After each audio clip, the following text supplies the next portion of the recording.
Assalamualaikum warahmatullahi wabarakatuh. Saat ini saya berada di sebuah bangunan tua yang cukup luas, dan tempat seperti ini banyak terdapat di Indonesia. Tempat ini adalah pabrik gula yang sudah tidak aktif lagi. Pabrik gula di Indonesia jumlahnya cukup banyak, itu kurang lebih 200-an pabrik. Namun saat ini yang masih aktif itu tidak lebih dari 50. Negara kita Indonesia ini pernah menjadi produsen gula terbesar di dunia. Tanaman gula atau tebu itu mulai dikenal luas di Indonesia itu sejak tahun 1830-an ketika berakhir perang Jawa, yaitu Perang Diponegoro pada tahun 1825 sampai 1830. Nah, kita akan mencoba masuk ke lokasi. Ini kemungkinan adalah kantor dari pabrik gula yang ada di daerah Comal Baru ini. Bisa kita lihat di sini terdapat peninggalan-peninggalan ya, tapi sudah bersih, kelihatannya sudah dipindahkan.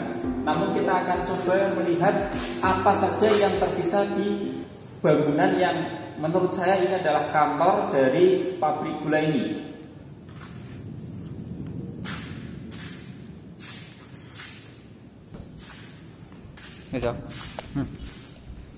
Nah, ini sekarang kita bisa lihat ya, yang tersisa di sini hanya peninggalan-peninggalan kecil saja, seperti lukisan ya, lukisan kelompok tani tebu. Iya, ini mungkin dibangun pada masanya, yaitu masa kolonial Hindia Belanda atau di masa kejayaan gula di Indonesia. Ini bisa kita lihat. Ini ada lukisan di situ, ada menir. Nah, bisa kita lihat di sini ya.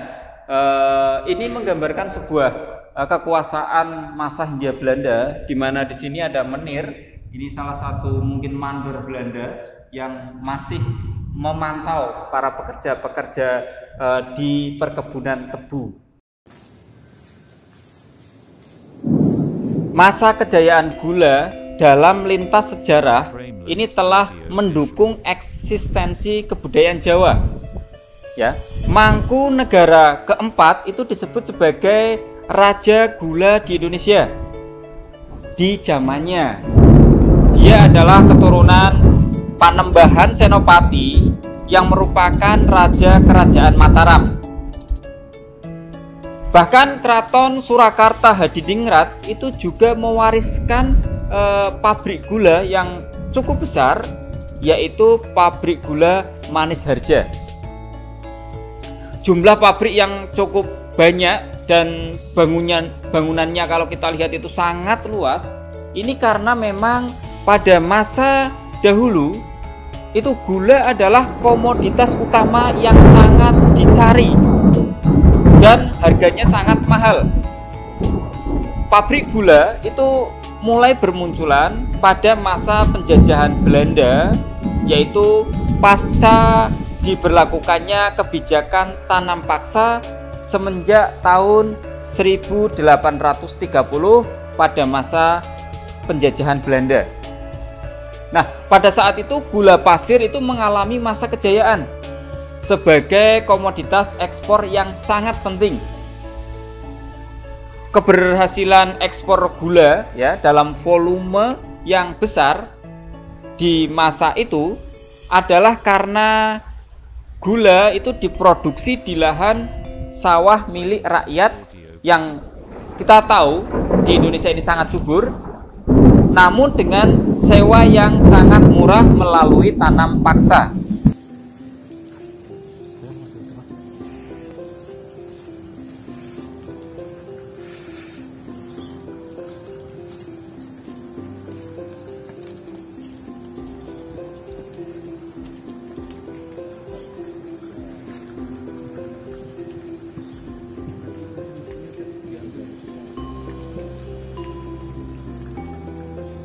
Jumlah pabrik yang cukup banyak dan bangunannya sangat luas ini karena memang pada masa dahulu gula adalah komoditas utama yang sangat dicari dan sangat mahal harganya.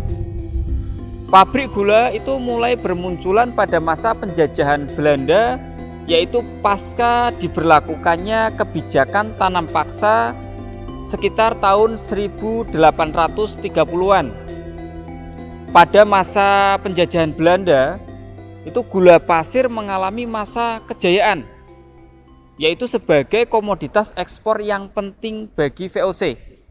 Nah, keberhasilan ekspor gula dalam volume yang sangat besar pada masa itu adalah karena gula diproduksi di lahan sawah milik masyarakat Indonesia yang kita tahu memiliki tanah yang subur. Kemudian dengan sewa yang murah melalui tanam paksa, ini menyebabkan keuntungan yang berlipat ganda. Nah, pada masa kemerdekaan itu jumlah pabrik gula itu tersisa tidak lebih dari 50 saja, karena sebagian besar hancur selama masa penjajahan, khususnya penjajahan Jepang, dan memang sengaja dihancurkan oleh pihak kolonial Belanda itu agar tidak dimanfaatkan oleh penjajahan Jepang. Lokasi dari pabrik gula Comal Baru, kita lihat di sini sudah nampak kosong karena memang alat-alat berat atau alat-alat penggilingan tebu ini sudah banyak yang dipindahkan ke pabrik yang masih aktif, yaitu pabrik gula di Sragi.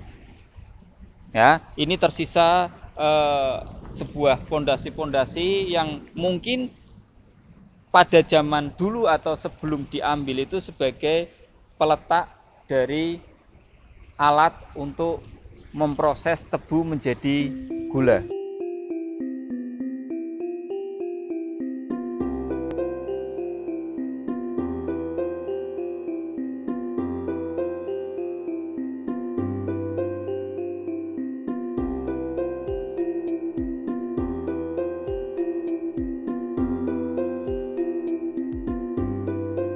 Tempat ini adalah tempat peninggalan masa Hindia Belanda yang kental akan sejarahnya. Ya, berbeda dengan apa yang diinformasikan di media sosial, di mana tempat ini adalah tempat yang angker, yang selalu dihubungkan dengan mistis.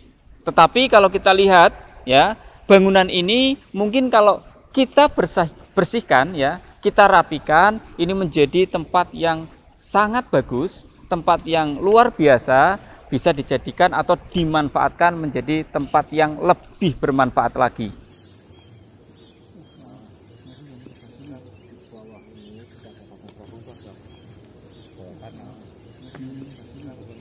Yang ini bisa kita lihat, ini adalah cerobong, ya, cerobong dari pabrik gula Comal Baru. Nah, di tempat inilah yang sering didatangi oleh masyarakat untuk melakukan ritual tertentu, karena menurut masyarakat tempat inilah tempat yang paling angker. Tapi kalau kita lihat secara langsung di sini adalah tidak ada apa-apa. Mungkin cerita itu hanya sebuah cerita historis masa lalu yang kental akan budaya-budaya atau tradisi lokal. Inilah salah satu peninggalan sejarah masa kolonial Hindia Belanda. Peninggalan-peninggalan seperti ini pada zaman dulu adalah peninggalan yang luar biasa dari segi bangunan ataupun teknologinya, di mana seharusnya kita sebagai generasi atau sebagai bagian dari negara ini harus menjaga dan melestarikan apa yang ditinggalkan oleh nenek moyang kita pada zaman dahulu, karena kemungkinan teknologi-teknologi dahulu itu bisa kita terapkan dan bisa membuat negara kita menjadi lebih maju dan eksis pada masa sebelumnya atau seperti masa-masa sebelumnya. Itu saja perjalanan kita di daerah Comal Baru atau pabrik gula Comal Baru. Semoga menginspirasi dan memberikan informasi tentang pabrik gula di Indonesia. Itu saja, saya akhiri. Wassalamualaikum warahmatullahi wabarakatuh. Salam tim Sokohalong.